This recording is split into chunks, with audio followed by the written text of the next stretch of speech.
So, the first recent vinyl finds video in 2021. Nay. This is only gonna be jazz. So, the first recent vinyl finds video of 2022. Okay. There's a fan. This is like the sixth time that I'm doing this now.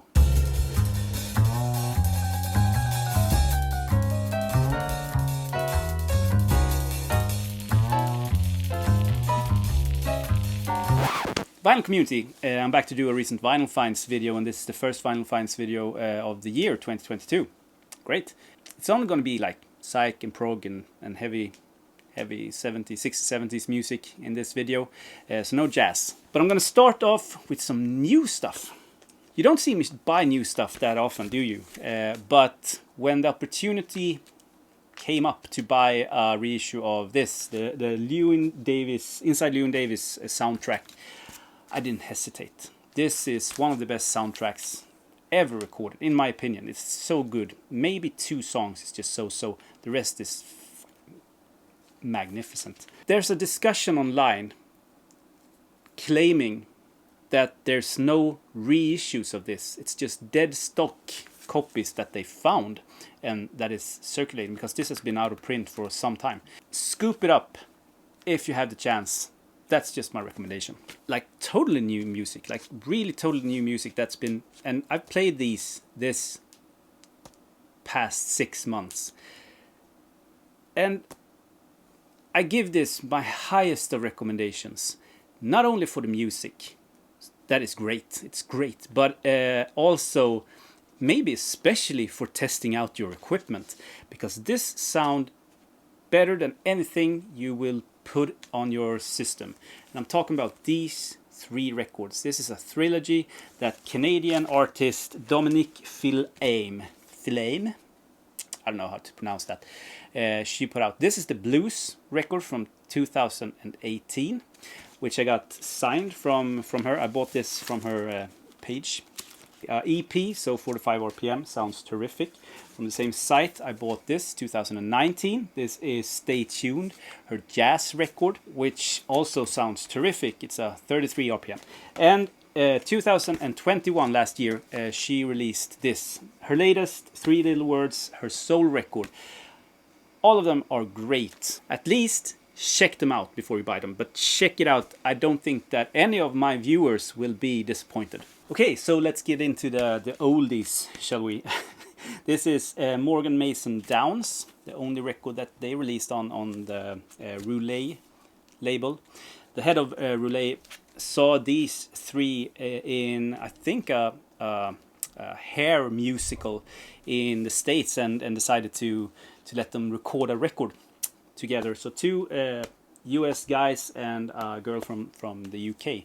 And this reminds me a little bit of Fairport Convention, but also that sort of folk rock that you're used to in the States. Maybe a little bit leaning on the West Coast, San Francisco area. That's just how it feels like. And at the end of it's a schizophrenic record, really, because at the end of the record, I even get a little bit of a, not Beatlesque sort of feeling, but Paul McCartney. So yeah, this is cheap heat. Get it if you find it. They only released this. It's not a 10, but it's a decent folk record. Yeah. The next one is Listen to Me by Michael Spiro. This is a private pressed gem, really. Feels like the typical sort of record that came out from the Acid Archives. Folk, rock all the way. Reminds me a little bit of a blend between Neil Young and Donald Fagen, maybe. And you can hear that it's a private pressed record, because the production lacks a little bit of that oomph, and the songwriting is just, it's not a demo or anything, but it's that, doesn't have that sort of produced, and that's the charm of it too, in my opinion. There's a splash of psychedelia in here. It's a folk record all the way, but maybe a splash of psychedelia, and it's the most obvious on Autumn Days on the second side, in my opinion. So check that out. Yeah, 1968. This was one that's been on my want list for so long. Compared to John Mayall and Fleetwood Mac, I actually prefer Ashley Dunbar's records, and this was one that I didn't have, his first records with the Ashley Dunbar's Realization. The vocals is fantastic, guitar playing great, and drums obviously fantastic by Ashley himself. On Blue Thumb, first press, great record. Another one that isn't that great, 1975, was this one. I bought this because everything just screamed Acid Archives about it. Billy Roberts and the Grits, Thoughts of California, the only record that he released. It's a private pressed on Tulip. So there you go there.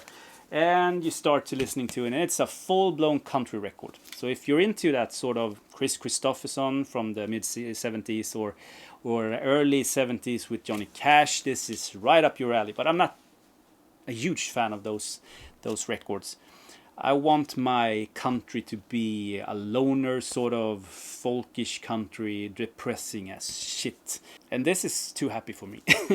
But then you turn to the B-side, you start listening to it, and the fifth song just...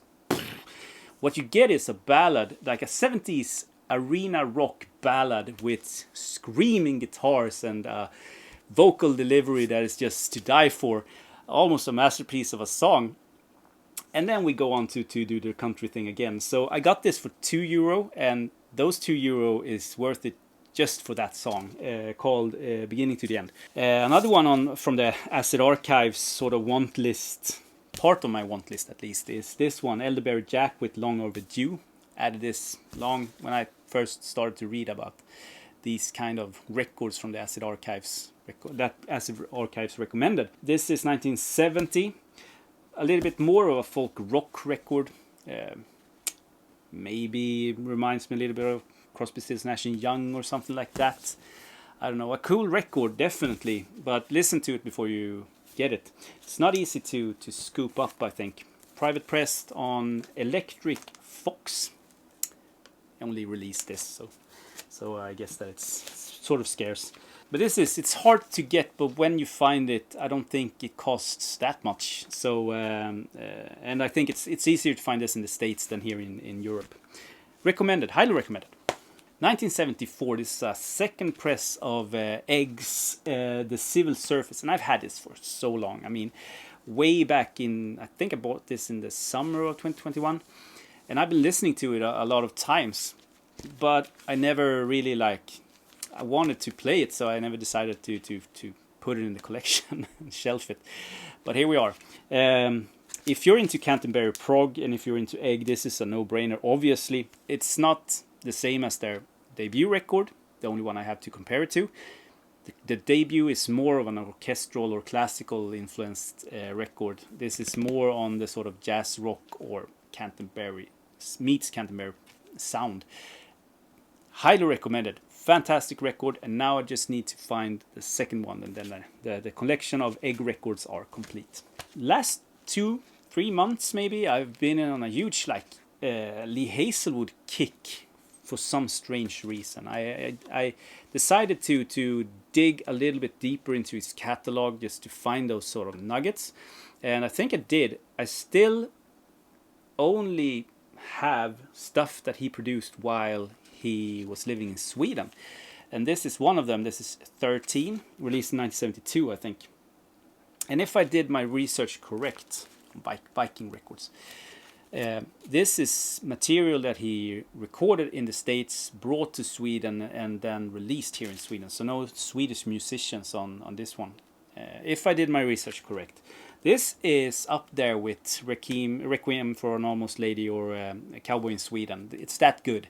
So highly recommended. Yeah, I've given up finding an original press of Soft Machine's first record in good shape for a great price. I mean, it's just mathematically impossible, it seems. So when I noticed this press, I tried to find a decent priced copy and finally I did. So it's a Japanese press from 2007 on 200-gram vinyl with thick cardboard and sort of this spinning wheel intact and also uncensored. That was also very, very important to me. So sound-wise, I think this is as good as this gets, and it's good. I have records that sounds better, but it's good, and the music is insanely good. One of my favorite prog records ever. It has to be. I mean, this is growing on me. Every time I listen to this, it gets a little bit better, but it demands time. Or for me at least, it has demanded time from me. Whatever She Brings We Sing by Kevin Ayers. Also, Soft Machine, famed, did his own thing. This is, I think, the third record that he released. Second press because it has the boxed EMI logo, structured sleeve, and also the inner groove of the B-side has a waterfall or water flow sound, so it just loops in infinity until you pick the needle up. Great, corky, typical Kevin Ayers record. That sort of humor, baritone voice, and great progressive playing with a touch of folk, like most Canterbury prog has. US first press of this, the only record that they released, 1968 on Smash Records. This is the Troll animated music, and this is just like what it sounds like. It's let's say the happier songs of Beatles. Not Yellow Submarine, but more in the vein of Lucy in the Sky with Diamonds or Strawberry Fields, maybe. This sort of pompous or orchestrated. Fuck it. Highly, highly recommended. This has been on my want list for so long, and I found a great copy for a great price. I'm so happy. One of the finds really in the last maybe couple of 2 months. Finding a first press of this is probably not gonna happen. So I caved and I got myself a 73 issue. This is Tomorrow featuring Keith West. 1976 was reissued, but the original press was from 1968. English classic sort of psychedelic record, isn't it? With a fantastic cover artwork, and music-wise, it's great. Doesn't sound that good, but it's playable. It's a fairly good press. And the last one, and this is, I mean, I bought this for, I don't know what I paid, €30 maybe, yeah, this is Thomas F. Brownie with Wednesday's Child, and this is the first UK press on Vertigo Swirl. And if you know your folk prog, you know that this was also issued in the States. So if you buy the US copy of this, you shouldn't pay more than maybe 20 or 30 euro for a nice copy. But if you buy the UK Swirl version, the first UK press of this one, you pay maybe 150, 200, maybe up to 300 euro for a decent copy of this. And I really don't get it. Like, comment if you know why it's that sort of price. But yeah, super glad to have a copy for a fraction of what it costs. And it's a great folk sounding record. Highly recommended. So that's it. Hope you enjoyed. Please subscribe if you haven't, and leave comments down below. I answer every single comment that you guys leave. Until next time, my next video. Bye.